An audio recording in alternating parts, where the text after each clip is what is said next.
Assalamualaikum warahmatullahi wabarakatuh. Waalaikumsalam warahmatullahi wabarakatuh. Ya, halo teman-teman semua, kembali lagi di podcast Alternatif. Kali ini kita bersama Kakak Faris, ada Kak Iqbal, ada Bang Nizar, dan ada Kak Rifki. Wah, insya Allah hari ini kita mau bahas tentang fenomena yang lagi apa teman-teman lagi viral ya, lagi panas ya, yaitu membahas tentang Panas. enggak bang, Enggak. ini dipakai dulu bang biar Oh, iya. kedengaran ya. Oh iya. Nah, Panas. panas. Oh, iya. Baik, ya teman-teman semua, yaitu membahas tentang kesurupan. Ya, apakah benar ada fenomena kesurupan? Dan kesurupan ini gimana sih kalau dari sudut pandang Islam, dari sudut pandang psikologi? Ya, apakah benar kesurupan itu ada? Dan kalaupun benar, kesurupan seperti apa yang dianggap benar tadi gitu ya teman-teman ya? Baik, kita akan bahas tentu saja bersama Bang Nizar. Baik. Silakan Bang Nizar. Ini lagi rame fenomena tentang kesurupan Bang Nizar. Iya. Sebenarnya kesurupan itu berasal dari akar kata apa Bang? Ke dan an Mm-mm. itu tambahan. Tambahan. Surup. berarti Jadi kata surup ya. surup ya. Surup itu masuk ya. Berarti kalau kesurupan kemasukan. Kemasukan. Makanya kan ada bilang kemasukan. gitu. Kerasukan. Ada tamu masuk dulu gitu. Surup dulu. Jadi ada suatu entitas yang masuk Oh iya. dalam tubuh. Itu biasanya apa Bang? Apa laler apa gimana Bang? Masuk. Semut. Gimana Iya. Bang? Kesurupan tuh fenomena apa sebenarnya Bang? Ya, fenomena astral ya yang tidak bisa dilihat. Iya Fenomena goib yang memang ada Kak Yogi kalau secara syariatnya, tapi itu bahasanya Kak Iqbal ya. Enggak, sama-sama Kalau aja. secara bahasan media sosial nggak ada. Kalau bahasan media Secara sosial medis. nggak tahu juga kalau secara medis. Hmm. Jadi ya ada jin yang masuk ke dalam tubuh gitu kayak Itu gitu. gimana cara masuknya itu? Tapi kan lagi panas, lagi viral nih sekarang. Emang ada fenomena apa Bang? Kok kesurupannya sampai viral itu? Oh Bang? iya, gimana tuh? Fenomena karena diangkat jadi film untuk kayak gitu. Makanya jadi viral. Jadi ada suatu kasus, singkat saja ya, karena kalau panjang Bang Nizar Capek? enggak ya. Singkatnya ada pembunuhan.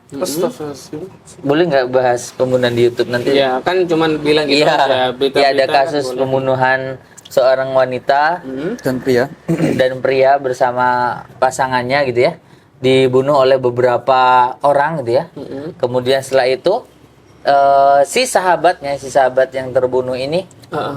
kerasukan roh katanya. Rohnya si fulanah ini. Kesurupan. Namanya disebut, kan udah pada tahu juga ya Bu. Ya, Disebut nggak? ya. Depannya V gitu. P, ya depannya P, Inisialnya belakangnya A. Vina Tengahnya inisial. IN. Itu malah disebutin. Oh iya. Tarto ya. Enggak. Ya jadi setelah itu kesurupan katanya mengungkapkan detail-detailnya gitu ya. Nah, akan tetapi masa iya roh yang sudah meninggal gitu ya, arwah sudah meninggal, manusia yang sudah meninggal ya, yang menjadi ruh gitu ya, yang mana harusnya ke alam barzakh, tapi diceritakan di situ malah bisa ngobrol gitu, cerita gitu. Padahal kan harusnya tidak ada Kak Yogi ya. Seperti itu. Dan akhirnya diangkat kasusnya viral. Ada yang kontra, yang mana wah masa pembunuhan diceritain kejam, kasihan dong keluarganya gitu. Nah, tapi ada juga yang bilang nggak apa-apa kok, keluarganya udah mengizinkan jadikan film gitu. Tapi padahal kan ada unsur yang tidak tepatnya dalam akidah ya Kak Yogi. Iya, betul.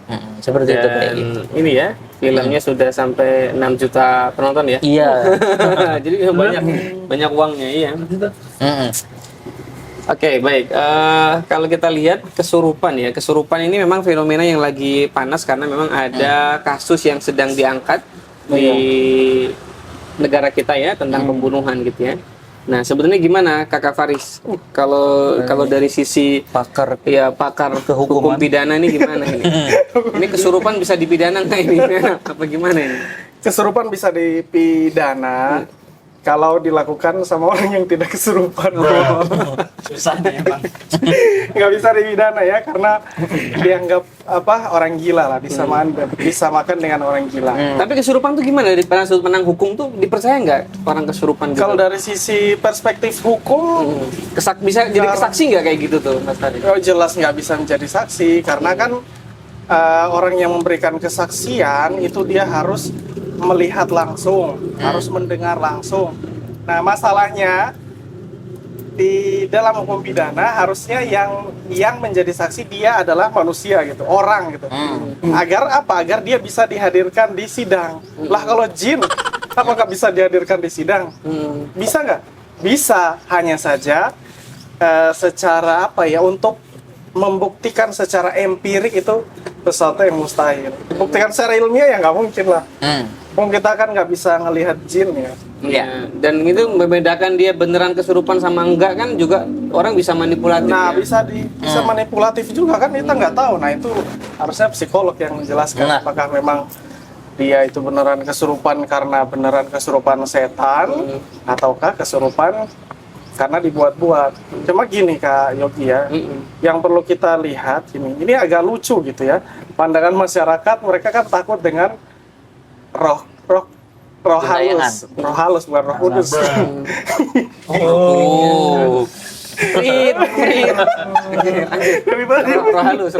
halus Ya.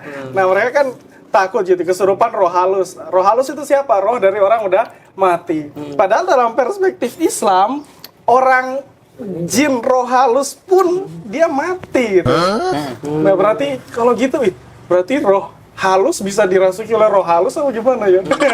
Kan nggak mungkin. Nah, karena memang itu semua ulah daripada setan ya, jin gitu. Dan kita nggak mungkin langsung main percaya aja kan. Gitu Kak. Jadi banyak hal yang sebenarnya kalau dilihat dari kacamata ilmiah nggak ilmiah gitu ya. Sangat-sangat ini tidak banyak ilmiah. banyak netizen tuh percaya sama apa yang diomongin ketika kerasukan itu. Iya, akhirnya banyak yang percaya dan bukannya nggak mungkin tuh nanti malah bisa kalau itu terus-menerus bisa mempengaruhi cara berpikirnya tim penyidik dan sebagainya. Oh iya benar. Dan memang model-model seperti ini, kasus Vina ini sebenarnya bukan yang pertama atau hal yang baru terjadi di Indonesia gitu. Kalau kita lihat sebenarnya kan dari cerita-cerita orang tua dulu kan udah biasa gitu. Gimana nanti ini dia sakit, kenapa tiba-tiba ada keluarganya kesurupan menceritakan dia tuh sakit karena dikirimin apa sama tetangga sana. Nah, akhirnya entah GoFood atau ilmu hitam. Kejahatan. dikirimin penyakit, dimasukin penyakit. Nah, akhirnya malah mengadu domba antara tetangga dia satu dengan yang lain. Nah, itu. Oh iya, dari zaman dulu gitu, misalnya ada pembunuhan nggak ada saksinya itu mendatangkan arwahnya gitu ya. Ya kalau kayak gitu mah nggak usah sekolah kepolisian gitu, mending langsung dukun aja kita pekerjakan jadi polisi kan. Iya, betul. Baik, jadi memang nggak usah dipercaya ya kalau memang data-data itu dari yang sifatnya kita nggak jelas dari siapa yang ngomong gitu ya. Dan apalagi dari istilah kesurupan gitu kan. Apalagi dalam Islam itu kan kalau kerasukan itu biasanya yang memasuki adalah jin yang jahat gitu ya, yang suka ganggu-ganggu gitu. Betul. Nah, pasti tujuannya merusak manusia juga kan. Iya. Bagaimana Kak Iqbal dari sudut pandang Islam sebenarnya memandang kesurupan tuh emang ada ya kesurupan beneran gitu ya? Ya. Jadi kesurupan itu benar ya, benar adanya. Wah, benar adanya. Benar, Berarti kesurupan. bisa dipercaya dong. Oh, berarti Kak Iqbal percaya kayak gitu sama cerita. Ya, bukan berarti dipercaya sebagai data primer untuk penelitian, apalagi penelitian S2, S3 gitu ya. Apalagi untuk ini, Apa itu? Kramer. Primer. Itu. Oh, data krim. Data primer. Lewat dulu ya. Nyanggap gak Ya. ada. Itu terjadi ya karena jin itu memang bisa masuk ke dalam tubuh manusia dan ulama menyepakatinya. Bahkan ada kejadian di zamannya Imam Ahmad bin Hambal, itu ada warga itu kesurupan. Terus ada yang melaporkan ke Imam Ahmad bahwa menjelek-jelekkan kejadian itu, bilang itu nggak masuk akal nih, itu bohong gitu. Kan di zaman itu lagi banyak beredar pemahaman Mu'tazilah yang pakai logika, pakai akal. Nggak masuk akal nih, Masuk akal. nggak mungkin, masa sih jin bisa masuk lewat mana gitu. Apa kata Imam Ahmad? Dusta. Ini dusta. Yang dusta yang mana nih? Yang mengatakan nggak masuk akal. Mu'tazilah itu ya, dusta. Ini bohong. Lalu disarah oleh Ibnu Taimiyah, beliau mengatakan walaisa fi a'immatil muslimina man yunkirud dukhul al-jin badnal masru'. Sepakat para ulama bahwa orang yang menyepakati bahwa ulama mengingkari ada orang mengatakan jin nggak bisa masuk ke dalam tubuh manusia. Sepakat. Artinya apa? Jin bisa masuk ke dalam bisa tubuh masuk. manusia. Gitu. Nah, cuma sebabnya seperti apa? Nanti itu beda lagi. Kasuistik. Ada yang mengatakan karena pas kondisi badannya capek. Oh, capek. Ya, dulu Kak Iqbal pernah dampingi. Kerasukan. Bukan jadi bukan jadi korbannya, tapi merasuki. yang membantu meruqyah. Dulu sempat 1 tahun mendampingi seorang ustadz meruqyah. Ada satu kasus, ini mahasiswa datang ke tempat Ustadz Kak Iqbal itu, guru Kak Iqbal, minta diruqyah. Sebelum diruqyah ditanya, masnya suka begadang ya? Begadang jangan begadang. Karena ngerjain tugas Nggak ada kuliah. artinya. Iya, nggak ada artinya. Nah, itu beda lagi. Itu Apa itu? Roma kelapa ya. Oke. Ringit lanjut. Ya, lanjut. Ya, jadi dia suka begadang, teman-teman. Ustadz Abu Salman ya, sebut saja beliau nih guru Kak Iqbal dari sisi Sebut saja beliau. membantu belajar meruqyah, bahkan praktekkan langsung, ada pasien dampingi gitu. Waktu Kak Iqbal jadi takmir ya di masjid. Terus ada satu kasus mahasiswa ini sering begadang. Ustadz nggak nasihatinnya bukan kamu harus zikir yang banyak, enggak. Mas jangan begadang lagi.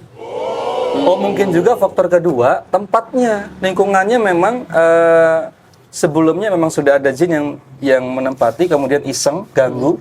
Pas dia lagi lemah, konsentrasinya lemah, lagi kecapean tuh bisa masuk.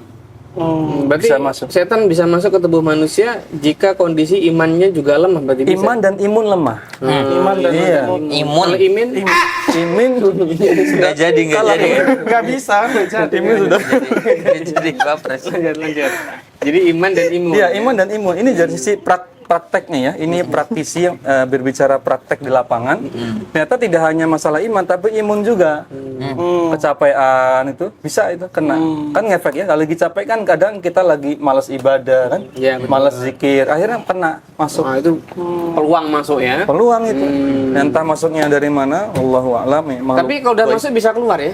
Ya, kalau udah bisa masuk, bisa keluar, tapi tergantung jenis jin yang masuk. Wah, ini Jenis. dibahas lagi nih kalau bahas ruqyah. Ada jin itu masuk alasannya karena kiriman, Kiriman. dari Dosen. dukun. Dukun. Dukun digaji, jin itu dikasih gaji ya, tumbal istilahnya, dikirim untuk membuat sakit misalnya, itu sulit keluarnya. Karena jin itu bertekad sekalipun saya mati saya siap untuk tetap berada di tubuh ini. Daripada pulang ke dukun dihukum sama dukunnya. Dihukum. Jadi nggak mau, dia lebih baik bertarung sama peruqyahnya ibaratnya. Ada jin iseng, ini gampang. Iseng yang ngelihat, wih, ada Bang Nizar lagi malas. Peluang nih. Bang Nizar lagi begadang, capek pasti nih. Nggak sholat subuh kan? Kebablasan, masuk. Masuk. Iseng gangguin. Ada namanya juga jin tadi mau ngasih informasi seperti jin yang Jin Vina. jin Vina. Dia mau ngasih informasi. Kok tahu ya? Tahu informasinya gini detail ya? Nah, itu kemungkinan itu kalau nggak jin korin, jin korinnya Vina, jin korin tuh jin yang selalu ada di tubuh mendampingi kita. Masing-masing punya jin korin. Coba nggak bisa kelihatan. Bahkan masing-masing kita ini ada malaikat nih yang selalu mendampingi, menjaga, melindungi kita. Itu udah dibahas di surah Sudah pernah dibahas kan? Ada malaikat, ada malaikat, ada jin di tubuh di dekat kita ini. Nah, jin korin pertama, dia tahu karena dia mendampingi si korban kan, dia tahu kejadiannya. Atau dia jin lain yang kebetulan ada di tempat kejadian. Dia iseng masuk ke tubuhnya temannya si Linda itu untuk ngasih informasi. Oh, Linda teman. Iya, namanya Linda. Oh, baru tahu. Nah, tapi teman-teman ingat, jin itu punya karakter pembohong. Astagfirullahaladzim. Sekalipun jin muslim kan. Sekalipun jin muslim tidak bisa kemudian dapat dipercaya sepenuhnya. Gitu. Kan dulu pernah ini ya ada apa namanya setan jin ya Ya. yang ditangkap oleh Ibnu Abbas ya. Kemudian dia mengajarkan apa ayat kursi itu ya. Oh iya. Abu iya. Hurairah. Abu Abu Hurairah. Abu Hurairah. Iya, Abu Hurairah. ya. Kemudian ditangkap lalu apa namanya? Ajar 3 ya. kali ya. Iya, kata Nabi kan benar ya dia. Iya, dia- yang pertama berbohong kan. Iya. Berbohong, yang terakhir tidak benar itu kan. Iya. Itu gimana kisahnya Kakak Faris? Masih Jadi- ingat? Saya sudah lupa. Jadi Abu Hurairah itu dia jaga apa ya? Gonimah atau Gonimah, apa? iya. Baitul Mal, Bu. Mal. Baitul Mal. Nah, terus ada makhluk aneh. Makhluk aneh itu yang tiap malam dia tuh mau mencuri di dalam Baitul Mal. Nah, itu sampai 3 kali. Jadi udah kedapatan 3 kali sama Abu Hurairah. Akhirnya jadi yang pertama dilepas, yang kedua dilepas sama Abu Hurairah. Ya kita bisa bayangkan gitu, kita lihat makhluk aneh, tapi saking kekuatan imannya para sahabat ya, itu nggak takut. Kalau kita lihat mungkin takut ya, tapi Abu Hurairah ditangkap. Ih, makhluk aneh nih, tangkap Pak. Nah, kemudian kejadian penangkapan itu berlangsung sampai kali ketiga, dan kali ketiganya Abu Hurairah langsung disampaikan bahwa kalau kamu lepaskan saya akan memberitahukanmu suatu bacaan yang membuat kamu itu bisa terlindung dari bangsa kami gitu, yaitu bangsa jin. Yaitu diberitahukanlah surat ayat kursi. Dan kemudian Abu Hurairah menceritakan ini ke Nabi Muhammad SAW, dan Nabi Muhammad bilang dia itu adalah pendusta, tapi dalam hal itu dia berkata jujur. Nah itu. Ya, gitu ya. Tapi tadi ya pendusta ya kan? Dia Iya, bohong masalahnya gitu. memang pendusta. Baik. Nah menarik nih. Jadi memang ada kesurupan yang emang beneran gitu. Nggak semuanya kesurupan itu dibuat-buat ya. Baik. Nah Kak Rifki nih, Kak Rifki. Wah, sebagai yang pernah nih, sebagai yang pernah. Oh, antum pernah? Tapi nyambung tadi karena badan capek gitu gimana Iya, ya? iya, betul. Antum Supaya capek, tidak Mas? capek kan. Kak Rifki, kalau Kak Rifki sudah punya wawasan tentang kesurupan-kesurupan gitu, badan capek gitu, belum. Tapi menarik nih. Biasanya ada orang kesurupan nih Kak Rifki, lagi,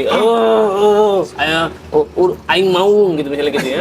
Biasanya langsung dipencet tuh, dipencet sininya, dipencet jempol kaki, iya. sampai kenceng gitu ya. Kadang dipijit gitu, emang Iya, itu betul, betul. ngefek gitu, bisa ngeluarin jin emang kayak gitu. Teman-teman, saya tidak tahu ya.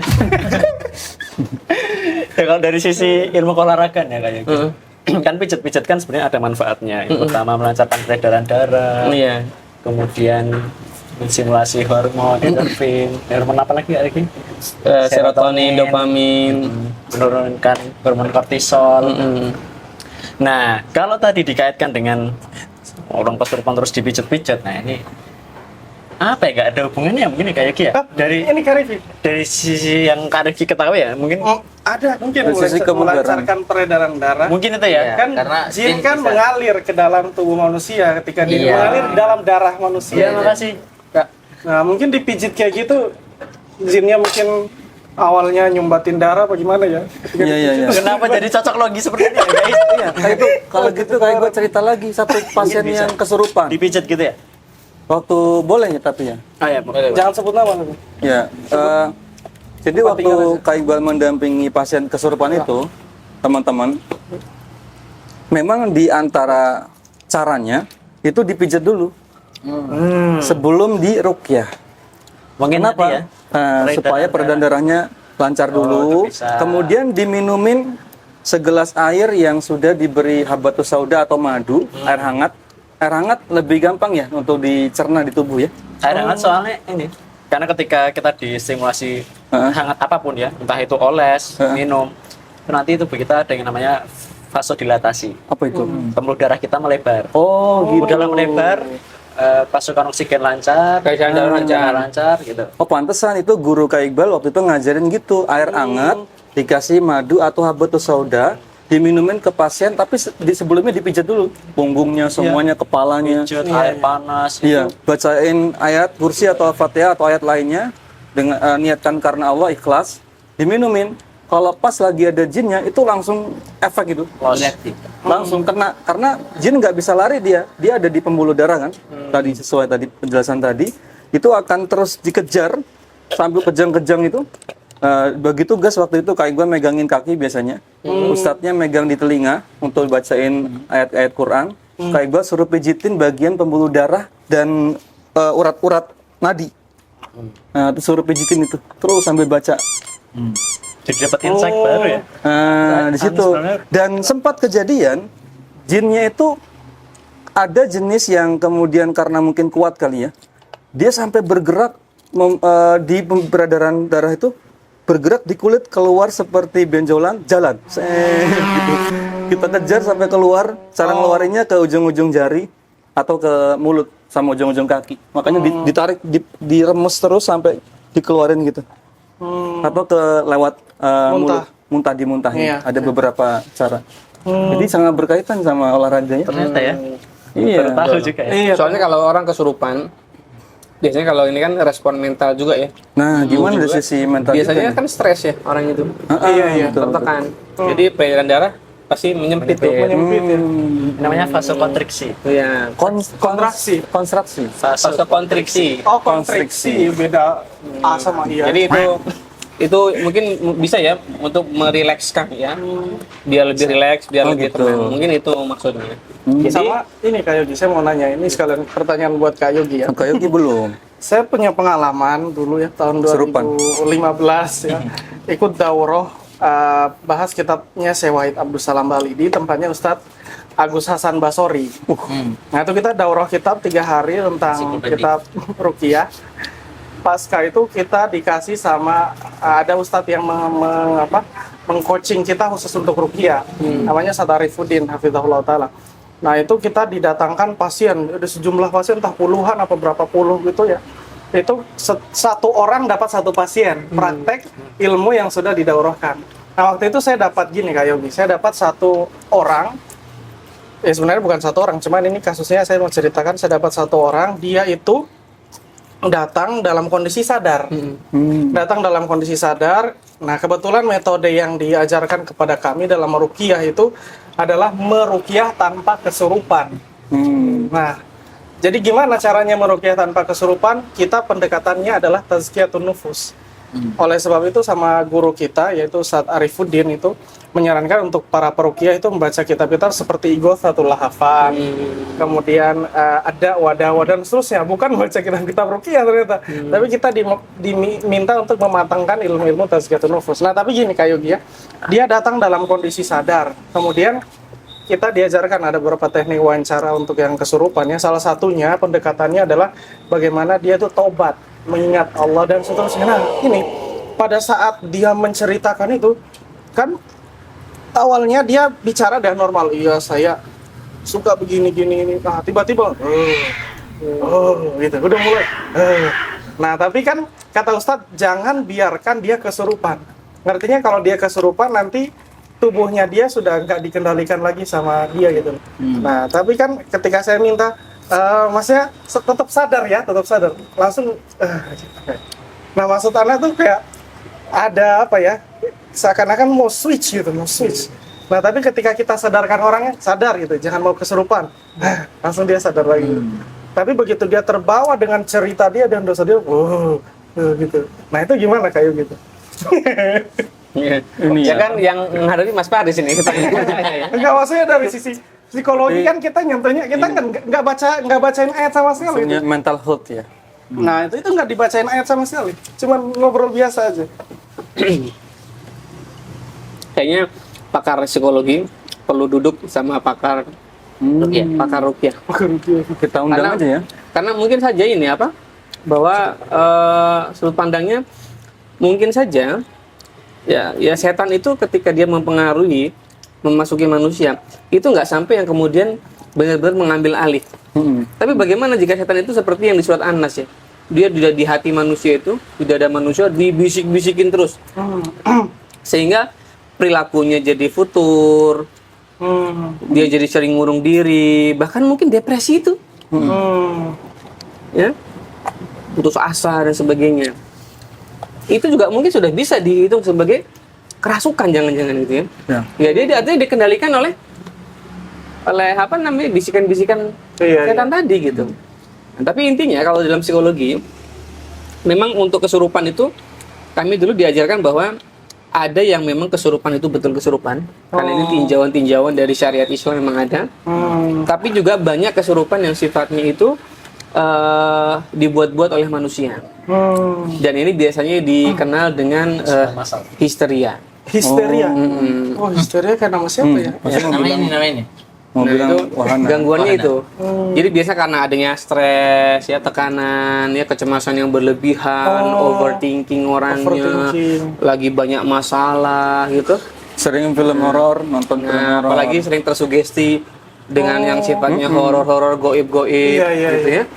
Nah, itu bisa jadi dia berhalusinasi, kehilangan kesadarannya. Ada sisi halusinasinya. Tapi ada juga yang memang dia benar-benar pura-pura atau memang karena ledakan-ledakan emosi dia itu ledakan karena stresnya. Tekanannya. Makanya di Indonesia itu banyak banget tuh kasus kesurupan massal ya. Tapi di Inggris nggak ada kesurupan massal. Oh iya, nggak ada. Kan aneh kan gitu. Iya, Ya, harusnya iya, benar, fair benar. dong kalau Iya, emang kayak gitu. betul. Nggak ada di sana. Ya, karena memang ya karakteristik gitu loh. Kita orang Indonesia yang ketika dapat under pressure itu ujian nasional, kemudian punya masalah yang sama, tekanan yang sama, situasi yang sama, dan juga mungkin ketahanan mentalnya mirip-mirip gitu. Jadinya adanya kesurupan massal. Itu kalau yang dari sudut pandang psikologi gitu. Nah gitu kata Faris. Tapi kami sangat percaya bahwa gangguan setan itu yang sifatnya mengendalikan bukan hanya yang sifatnya benar-benar drill. Orang jadi kehilangan kesadaran karena diambil alih sama jinnya. Iya. Tapi ketika dia dalam keadaan harusnya dia tahu mana yang baik, mana yang buruk, tapi dia masih ngelakuin yang buruk, gitu ya. Dia benar-benar habis itu merasa bersalah gitu kan. Ini jangan-jangan juga sebenarnya dikendalikan nih sama setan gitu loh sebenarnya, gitu. Makanya kita perlu memilah-milah ya. Tapi kalau pembahasan kali ini kan pembahasan yang benar-benar dari diambil alih gitu kan. Iya, ini diambil alih. Tapi intinya adalah kalau di psikologi gitu. Jadi kita nggak bermudah-mudahan menganggap orang itu langsung kerasukan jin, ya. Tapi ternyata banyak juga yang polanya mirip kerasukan itu karena adanya kondisi mental yang nggak bagus gitu ya. Atau kelainan atau gangguan mental yang disebut histeria tadi. Histeria. Dan itu culture sesuai budaya kayak gitu tuh. Memang budaya kita tuh cocok banget. Nah makanya nggak heran Kak Faris dan teman-teman di Indonesia tuh manusia itu kalau punya kesalahan, punya tekanan, punya kekurangan, itu susah untuk bilang gini, aku yang salah, aku yang ambil tanggung jawab. Oh iya, betul itu. Susah. Iya, susah. Sukanya itu rasionalisasi, cari pembenaran apa-apa. Atau dia proyeksi nyala-nyalain orang lain. Aduh, astagfirullahaladzim. Makanya itu ada meme itu Ada flying Dutchman ya Bang ya? Apa ada tuh? apa? Nyala-nyalain orang lain tuh. Oh gitu ya, selain das. Flying victim. Flying victim. Oh. Apa kayak Bang? Apa ada meme yang sering dibikin di Meme bacanya meme. Ya, yang Emang dibikin huruf di meme. Iya, Sombong di amat. medsos itu. Orang kalau suruh baca sesuatu yang ribet Inggris gitu bisa, tapi kalau suruh baca maaf itu susah. Oh gitu ya. Dia mengakui, menyadari. Itu meme tapi. Makanya kalau ada kecelakaan misalnya, ada truk kecelakaan, jarang sih bilang, saya salah, saya ngantuk. Iya. Ih, ada hantu tadi. Ada jin itu lewat itu. Makanya saya nggak bisa, saya banting setir. Nah, kan sering kayak gitu kan. Oh, Di iya, Indonesia iya. itu kan. Iya, betul, Ada betul. tuyul lewat tadi. Iya, iya. Jarang ngakuin, saya salah, saya ngantuk. Saya nabrak. Nggak mau. Betul. Culture itu, budaya itu. Jadi nyalahinnya entitas yang lain, padahal nggak ngapa-ngapain gitu kan mereka. Kenapa? Karena faktanya hal itu diterima masyarakat Indonesia tuh mungkin susah menerima kalau supir itu kecelakaan gara-gara ngantuk, gara-gara lalai. Tapi orang Indonesia akan sangat mudah menerima kalau yang berkaitan dengan goib. Mereka sangat mudah memaklumi. Jadi penerimaan inilah yang membuat masyarakat kita itu terbiasa bermudah-mudahan untuk tidak mengambil tanggung jawab atas kesalahan dia. Gitu. Dia ke orang lain. Gitu. Jadi itu sebabnya tuh. Itu secara psikologis tuh memang budaya kita membentuk kayak gitu. Jadi kalau yang sifatnya udah apa istilahnya mistis, wah itu dapat perlakuan khusus. Kamu kenapa? Kan ibu sudah bilang kalau main jangan sampai malam-malam. Bu, saya sampai malam ini karena diculik. wewe gombel. Ibunya percaya, nggak disalahin anaknya itu. Padahal tadi dia main PS di mana sampai malam gitu. Tapi dia bohong, diculik wewe gombel biar nggak dimarah ibunya. Ibunya nggak jadi marah karena kasihan kamu ya, percaya. Oh, ya ampun. Gitu, lebih mudah percaya hal mistis masyarakat kita itu Iya. dibandingkan. Makanya kita susah jadi negara maju ya. Dan kesurupan akhirnya dijadikan pelarian biasanya, Kakak Faris. Oh. Makanya kayak profesor kita dari Jerman dulu gitu ya. Itu sering bilang bahwa ya di Indonesia itu di antara culture-nya percaya sama hal-hal mistis itu ya. Jadi itu sering dijadikan senjata gitu loh. Jadikan senjata. Nah, jadi lari dari realitas. Wah, Gitu. Makanya kesurupan yang harusnya tadi memang benar dalam Islam itu ada. iya. Tapi malah dibikin ini apa namanya? Seolah-olah itu jadi hal yang istilahnya Apa-apa kesurupan umum gitu. Apa jin apa Bahkan ada anak remaja ketangkap mesum di toilet terus pura-pura kesurupan. Benar. Masa? Iya, ada. ada. Benar, ada. Dan nggak ditangkap, Biar pura-pura nggak ditangkap, betul. Pokoknya kalau di luar negeri andalannya gila. Oh, di luar Orang kenapa negeri saya gila gangguan jiwa nggak kena hukuman kan? Gitu. Oh, iya. Iya, Oh. betul. Oh, kalau di luar Di Indonesia kan negeri belum gila. tahu kalau orang Iya. gila bebas hukum tuh belum masyhur, iya, belum masyhur. iya. Yang dianggap umum itu kesurupan kalau di kita itu. Kenapa kamu bunuh orang? Masa dapat bisikan? Padahal Iya, itu- dapat bisikan. Padahal itu belum tentu psikotik dia, belum tentu gangguan yang sampai halusinasi. Ih, ngerinya deh. Tapi tadi biar diterima oleh masyarakat. Ini kecelakaan kenapa? Tadi lihat jalannya terbelah di dua gitu kan. Kan gitu. Padahal emang 2 ya. Gara-gara nggak klakson dulu gitu kan. Sama apa? Kenapa kamu mengaku jadi nabi? Oh, tadi ada bisikan Dapat wahyu. dapat malam wahyu. salat tahajud ada. Indonesia nabinya namanya Saya dicari-cari Nabi Muhammad suruh jadi Imam Mahdi. Itu gila itu itu ada GJ kalau itu ya. Baik, mungkin begitu ya teman-teman semua pembahasan kita tentang masalah kesurupan. Jadi kesimpulannya adalah kata Kak Iqbal, kata Kakak Faris ya. Ya kesurupan itu normal terjadi ada gitu ya, bisa. Dalam Islam pun mengakui para ulama sepakat ya bahwa kesurupan yang benar kemasukan jin itu ada. Iya, ada. Itu real terjadi. Jadi kita nggak boleh menganggap itu hanya hayalan omong kosong gitu. Ada gitu. Iya. tetap.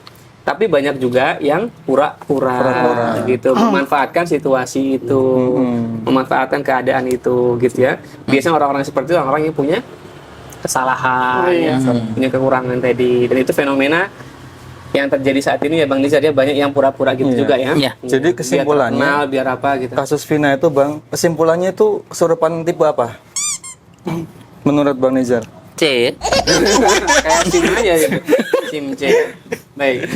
Gitu, kata Kak Rifki juga sama teman-teman ya, bahwa di antara metode untuk bikin relax, bikin tenang ya, kayak Iqbal, Kak Rifki tadi, ya dipijit, dikasih air hangat itu untuk menstabilkan kondisi tubuh. Jadi kalau ada yang kesurupan nanti bikin relax, dia lancarkan sistem peredaran darahnya. Istirahat. Suruh istirahat. Termasuk kita ya yang nggak kesurupan gini, kayak Kak Faris ya, ya harus istirahat. Iya, betul. Nggak begadang terus. Iya. Dan jangan stres. Stres itu bikin pikiran kosong, Oh, gitu. bikin halusinasi. Oh itu. Dan kadang juga nanti di setan jadi bisa jin bisa Iya. masuk gitu ya teman-teman. Jadi harus sadar terus, kata Kakak Faris harus sadar, jangan sadar. sampai tidak sadar gitu kan. Jadi ingat pertanyaan. Gimana? Pertanyaannya adalah kegiatan-kegiatan apa yang biasa dilakukan oleh ibu-ibu setiap pagi? Ikan. Masak. Nyuci. Mandi. Bukan. Halusinasi. Oh, halusinasi. Memang bikin Ada bubur sih emang. ibu-ibu tangganya nggak ada. Halusinasi kan dari beras jadi nasi. Baik. Iya. Ya. Sebelum kita tutup, kita ini teman-teman, sebelum ditutup kegiatan kita seperti biasa kata-kata terakhir dari Bang Nizar. Silakan Bang Nizar. Assalamualaikum kaula muda Waalaikumsalam. yang berakreditasi di B. Dari Irian ada burung cendrawasih. Cakep. Cukup sekian dan terima kasih. Oke. Baik teman-teman semua, sampai ketemu lagi di podcast Alternatif. Memulai usaha fried chicken kini semakin mudah dan praktis dengan produk dari Juragan Tepung. Tidak hanya sekedar tepung biasa, Juragan Tepung menawarkan bumbu dan tepung kualitas premium yang terbuat dari rempah pilihan. Keunikan dari produk ini terletak pada kemudahan penggunaannya, di mana Anda tidak perlu menambahkan bahan apapun lagi untuk menciptakan hasil gorengan yang kriuk, keriting, dan tahan lama. Ini merupakan solusi sempurna bagi Anda yang ingin menawarkan fried chicken dengan rasa yang konsisten dan memuaskan pelanggan. Kepraktisan penggunaan produk Juragan Tepung tentu sangat menguntungkan bagi para pelaku usaha kuliner, khususnya bagi Anda yang baru ingin memulai bisnis fried chicken. Untuk mendapatkan produk Juragan Tepung, Anda bisa langsung menghubungi admin penjualan melalui WhatsApp. Selain itu, produk juga tersedia di platform e-commerce seperti Tokopedia dan Shopee dengan akun Juragan Tepung Official.